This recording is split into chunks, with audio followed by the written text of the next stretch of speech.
Marketing Edge on TV is Nigeria's leading initiative in the business of brand management and in the management of brand business.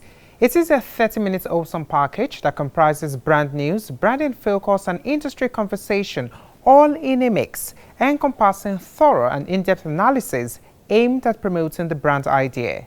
I am Bababumi Agbibi. Welcome to the program. Marketing Edge on TV, promoting the brand idea.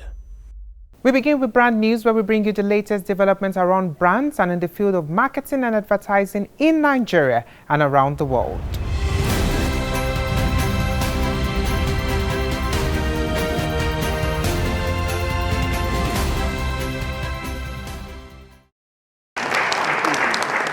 The third edition of the Imperfectly Awesome Conversations Summit, hosted by Omotola Bamigbaye, held recently in Lagos, spotlighted resilience, tenacity, and mindset as tools for personal and professional growth.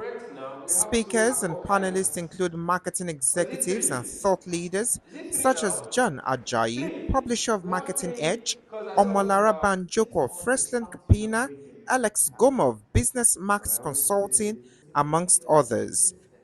They shared personal stories and practical insights, emphasizing the importance of emotional strength, persistence, and self-belief in navigating challenges. As an employee, to be able to adapt to the expectations of the workplace, you need to be persistent, tenacious, resilient, and of course, be intentional about the purpose for which the organization is set out to achieve. Irrespective of the objections that comes your way, being consistent and going through. There's always a tendency to lose your elastic limits, to sulk in and take in whatever is thrown at you.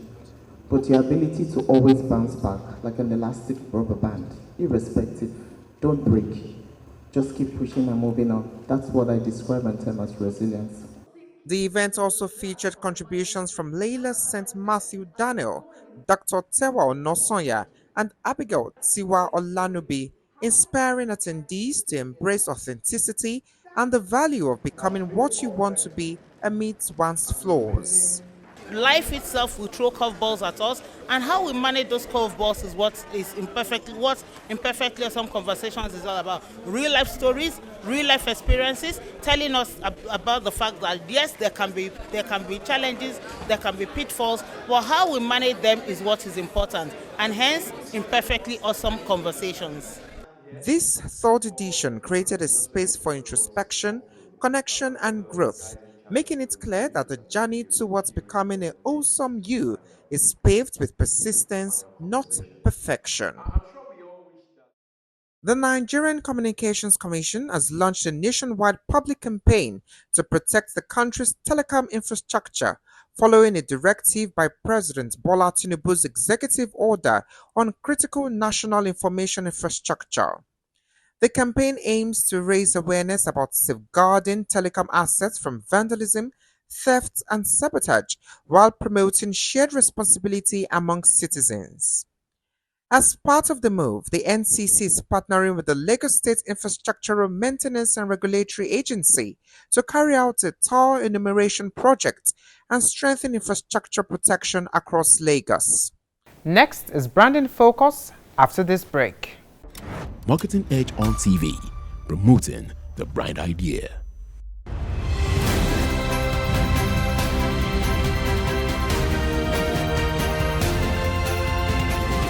Now, branding focus. With economic challenges tightening consumer spending in Nigeria, marketing has become a blend of storytelling, cultural relevance, digital innovation, and community engagement. Brands are connecting with audiences through local narratives, leveraging cultural elements like music and festivals to build trust and loyalty in this challenging climate. The digital-first era has reshaped strategies, with platforms like Instagram, TikTok, and YouTube becoming central to campaigns. Brands are focusing on short, engaging videos, real-time interactions, and user-generated content to drive engagement. Influencers, particularly micro and nano creators, have become key players, offering relatable content that resonates with younger audiences and sparks online conversations. Experiential marketing is also evolving as brands like Maltina and Pepsi create hybrid events that combine physical activations with online trends. Youth-centric campaigns reflecting also culture and social consciousness are gaining traction, while humor-driven content continues to dominate cultural conversations. That was Branding Focus. Next is Industry Conversation, where we discuss with industry thought leaders who have distinguished themselves and have made tremendous impact in their chosen field. Today, we'll be having the concluding part of our conversation with the Managing Director, Chief Executive Officer, TVC Communications, Victoria Ajayi. Join us after this break. Marketing Edge on TV, promoting the bright idea.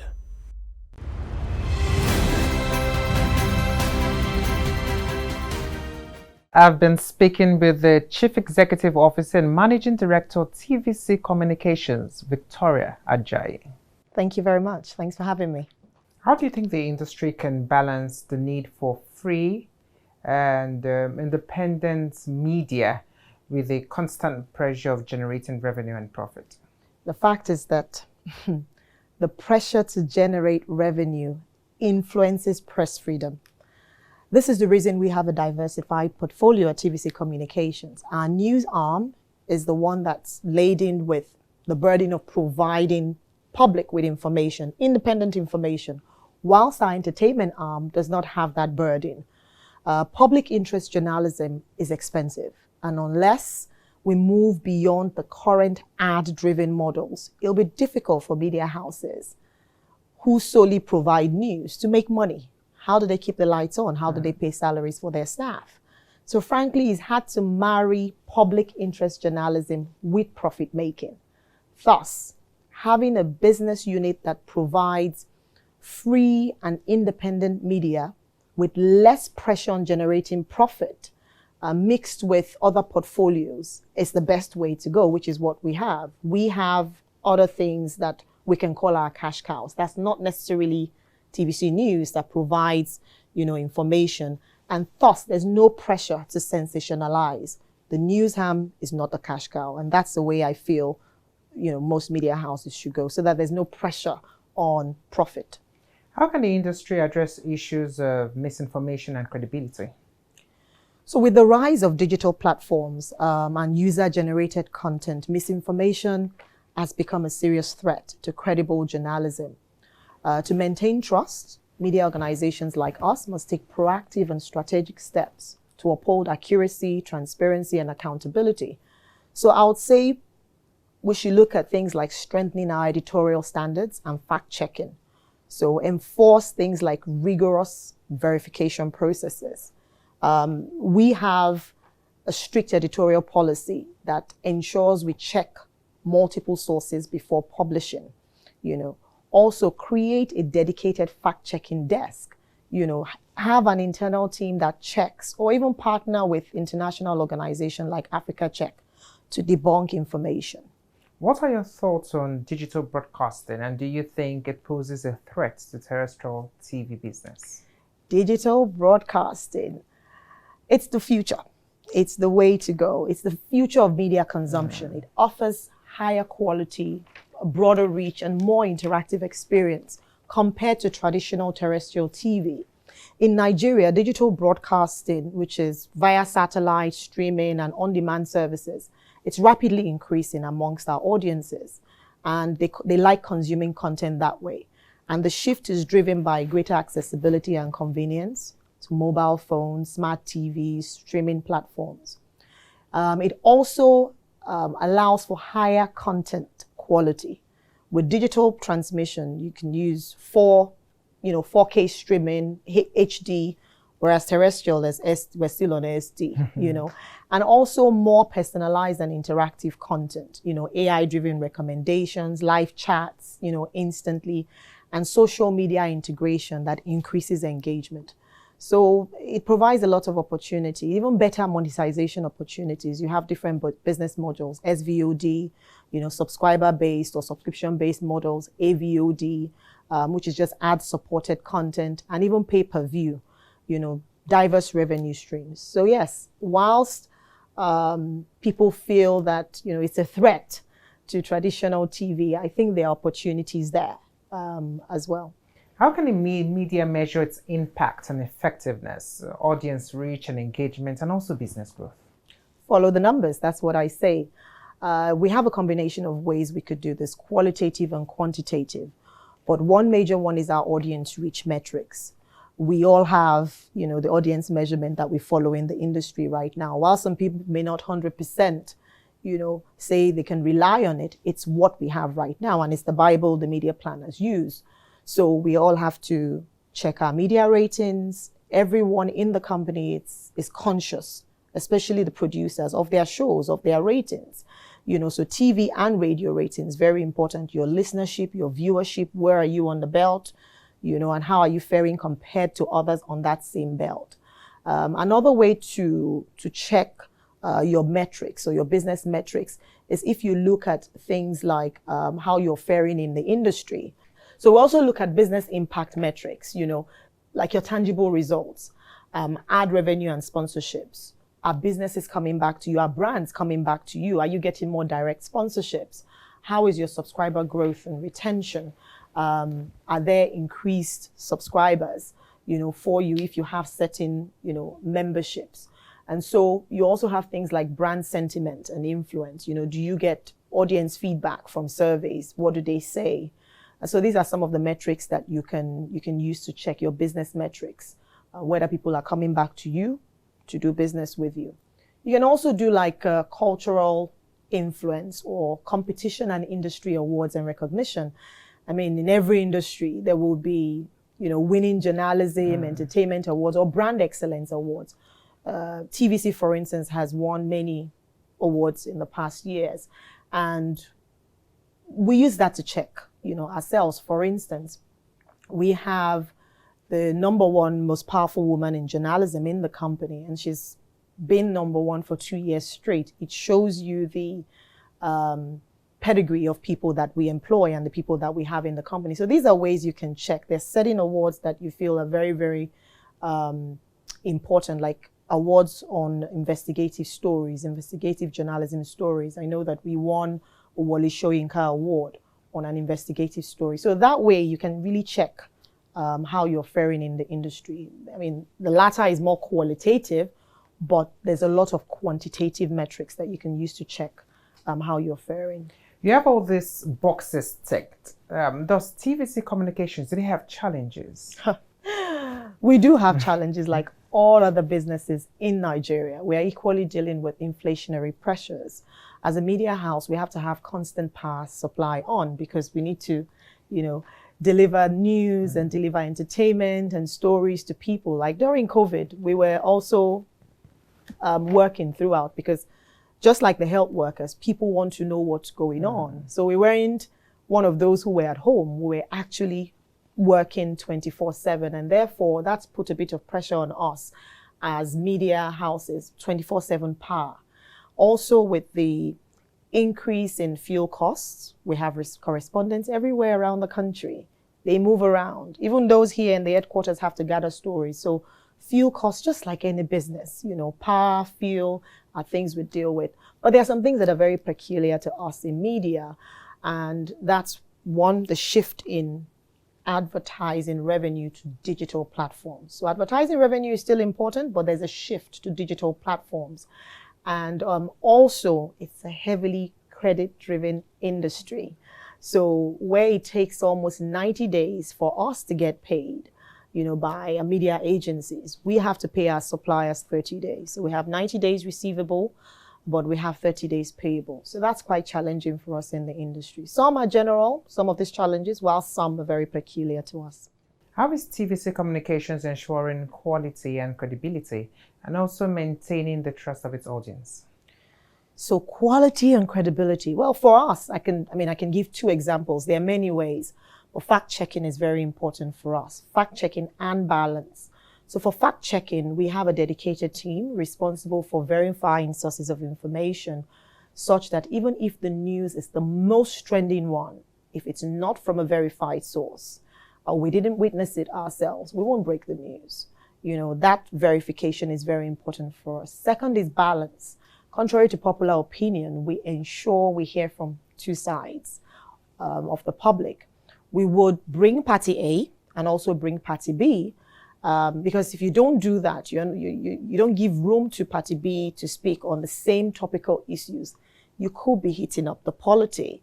And even the NBC recommends that such balance is done. It's actually a code, broadcast code. And it's just best practice to allow people, the public, decide for themselves when they hear from both parties. There's a danger in one-sided story. Bring party A, bring party B, let there be a balance, and then people can decide themselves who they want to believe. So fact-checking and balance is one way, there are two ways in which we do that. Can you tell us a bit of your career journey and why you were eventually picked as the best executive to lead this media conglomerate? So as you know, I'm a chartered accountant and I've had the opportunity to work in different sectors. I started off in the affordable housing sector, and then I moved into construction and then consulting. And after consulting, I had a short stint in banking and now media. I didn't even know I would ever work in media. Coincidentally, my father worked in media for years and he was a chartered accountant, my late father. I didn't know I'll end up in media or even become a business exec in media. But one thing for me was I started off as a finance manager and then I kept on growing. But I didn't constrain myself to finance. I learned every aspect of the business.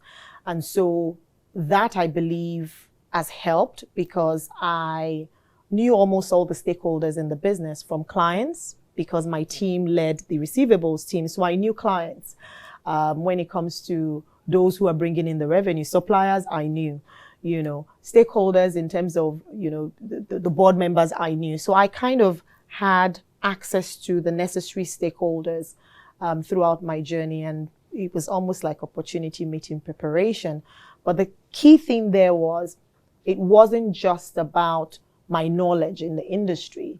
It wasn't about my experience. It's the fact that I was well positioned and I understood the business of media. And so that positioned me for the role of the CEO. Affordable housing, banking, consulting, media. So which is your fave? Trick question. But media is different. I love media. It's a mix of different things. You're not one day, maybe the president of another country is visiting the station. Another day is a bunch of students coming from a business school, and then you're negotiating contracts and you're doing different things. So it's different. It's exciting. It's fun. And media is also such a critical sector because we are information givers. We are, whilst people will say the medical profession is about life and death, actually misinformation could lead an entire nation into trouble. You could quickly, by putting out wrong information, you could heat up the polity, which is why media is very, very crucial and is called the fourth estate of the realm. Because outside of religious institutions, which a lot of people believe in, media is one other sector that people have their faith and the trust in. Once information is disseminated, that's it. It could either lead to, a problem, or you could actually be calming people's nerves. So I think media is exciting because it's a sector that a lot of people rely on to provide the much needed information to them. So I would say media. So let's talk about the new baby. Why setting up Younger FM? Why not? Why not? Contrary to what a lot of people think about radio and TV, they're not going anywhere soon. Research was done via a survey in 2024, sources Data Reporter, I think, and it was a research to examine if the streaming boom has changed the way people consume traditional media, TV and radio. And the result wasn't too surprising to me. It showed that the consumer appetite for traditional TV and audio remains consistent. What has changed is the point of access. Point of access being, do people still watch some of the things that traditional media does? Yes, but where do they watch it is what has changed. The platform has changed. So instead of them watching on TV and 9 p.m. news or 10 p.m. news, they want bite-sized content of whatever it is that we are producing on digital, on demand. So it's the access that has changed, not necessarily what we provide or what we deliver, which is quite interesting because people are like, oh, traditional TV is dead. It's not. Neither is radio. Same thing in Nigeria. What's the means of transport for most people? Motor vehicles. And as soon as you get into your car, what do? Turn on the radio because you don't want the silence, right? And so radio isn't going anywhere, which is why I said, why not?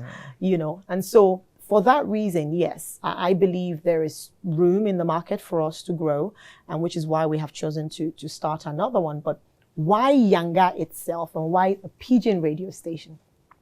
For us, we believe that, just mentioning the name Yanga, my shoulders are already being raised up. I don't know what Yanga is in your Akko, right? That's it. Shakara or Akko, right? So Yanga is our latest addition. And the reason we created Yanga is, it's different. It complements our already existing portfolio, but we feel we would like to make Pidgin cool. Pidgin is no longer something that's for the grassroots or for the streets only. Everyone is into Pidgin now. Our artists and our music superstars have made Pidgin global. And so if they have the radio stations we played on, why are they not also, doing things in that Pidgin? And so that is why we have decided to take our time, and we didn't jump on the Pidgin trend immediately because we wanted to have a niche. We wanted to have a focus for our own Pidgin radio station, which is why it's called an urban Pidgin radio station. We make Pidgin cool. Pidgin has teas. Pidgin is no longer local. Pidgin is global. And, times have changed. And so, someone like me, I wouldn't have spoken Pidgin or delivered anything in Pidgin. But a few days ago, I made an entire speech in Pidgin. Can you imagine? And that's what we're talking about when we say we make Pidgin cool. It's about making it more mainstream for everyone to engage in and consume. And that's what Yanga is about. How would you assess the brand positioning of Yanga FM vis-a-vis Max FM, Adaba FM? It's complementary. We don't have anything right now in Pidgin. Adaba FM is indigenous. It's more of Yoruba. Max FM is hip music for Lagos, and Max FM Abuja also hip music. This is Pidgin, and it's complementary such that we already do hip music. Now we are doing hit Pidgin music. So yes, Yanga station we sabi. How do you balance your professional and personal life? The word balance. I believe for me, it's more work integration. I've integrated work into my personal life, and my personal life is sort of woven into work as well. So for instance, I don't get enough time to exercise at home because of my very busy schedule. So during the week, I exercise in the office. We have a wellness room here where you can use the treadmill or you could do your exercises here. Interesting. So yes. And so it's integrated for me. If I'm tired of sitting down and I just want to, take some time off and just, I can just get on the treadmill and do that. And so same thing, I can take walks here. Eco Atlantic is beautiful. I can just decide to walk and clear my head. It's a serene environment. So I infuse, my personal into my work. But I do get time to rest. Like weekends are family time. My family are a bit sporty. And so Saturdays, we all do something. I'm a fitness enthusiast. My daughter plays tennis. My son swims. My husband plays tennis as well. So we all just bond whilst we're working out on Saturday and gist and all of that. And Sunday is rest time for me. We worship on Sunday and I catch up on sleep and then prep for the following week. So yes, it's just a delicate, I think, balance for me. I don't know if it's real balance, but it's integrated. It's just that I create boundaries so that I don't allow it to affect my family life. What lessons have you learned throughout your career, and how have you applied these lessons in the media industry? Many lessons, but I'll just stick to one because of time. And I would say the main lesson is is not to box yourself in. You have people who are specialists in their fields, and therefore they remain very tunnel visioned and do not give themselves room to know other aspects of the industry that they work in. So one major lesson is, irrespective of your specialism, don't box yourself in. Perhaps I had the opportunity to have an helicopter view of the organization because I was in finance. I mean, you had to make payments and it had to come through me. And before I would accept any payment, I'll ask you who, why, what, where, everything. And so because I'm asking you all those questions, I had a good view from all departments. I would ask you everything. So in fact, before you bring it, you would have provided all the information. So that gave me a good view. I knew the suppliers, I knew everything about the organization. But one thing that I remember very clearly then was, because of the sector, technical, there's some technical terms involved, broadcast engineering and all that. I remember, telling one of our technical directors, you need to show me this thing. You need to, and so he decided to give me master classes. So during my spare time, I will go to his office, sit down, and engineers, they like to draw. He will draw the entire flow process of, this is what we do in RF engineering, this is what we do in outside broadcast engineering, this is what we do, and I'll ask questions and all of that I became well versed in it. So when I'm talking to people, or maybe the RF guys come to me and they want to submit a requisition, I already know, because I understand. When I'm talking to some vendors or some suppliers, I understand every aspect of it, so they can't bamboozle me with any of the terms. And that's because I was open. I did not constrain myself. I learned about every aspect of the business, from technical to HR to operations, everything. So I would say one major lesson: don't be tunnel vision. Try as much as possible to learn about different aspects of the business, all the key players of the business. It would go a long way. And you never know when the opportunity comes. It's like, for me, it's opportunity meeting preparation. The entire value chain I knew. From customers to clients to all the stakeholders. I was already interacting very much with the board because of my finance role. And so, yes, I would just say to anyone, don't box yourself in. Careers are no longer linear. Be open, and the opportunity may just be around the corner. It's been an interesting time having this conversation with you. Thank you for having this with us. Thank you, Baba Bumi. Thank you very much. I've been speaking with the Managing Director, Chief Executive Officer, TVC Communications, Victoria Ajayi. That's the much we can take today. Join us again next week. I am Baba Bumi Agbibi.